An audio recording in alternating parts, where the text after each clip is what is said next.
This is devlog 1 for my snake project.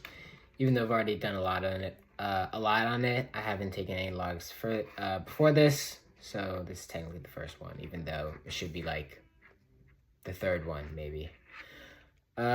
Basically, it's going to be a snake controlled by a bunch of consecutive servos all attached by these little chassis, and hopefully when it moves in, snake-like motion by rotating the servos in kind of a sine wave, it will, propel itself in different directions.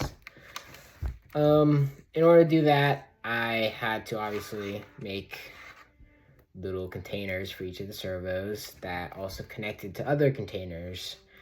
And I also had to give them wheels to make sure each part of the snake only went forward and backwards and didn't accidentally start gliding left and right.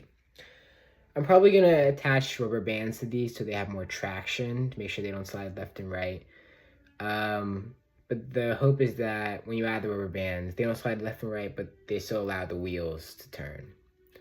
More on the wheels. These are kind of designed like, there's Lego tubes. I don't know what they're called, but basically you can just take a wheel and pop it into place. Like there's no other further lining you need to do. It kind of slides and it goes around the little rim. The inside kind of pushes in and then bends back out in order to account for it. I do wish it would turn more. Right now it's still pretty stiff, which isn't good. So I'm probably going to redo that.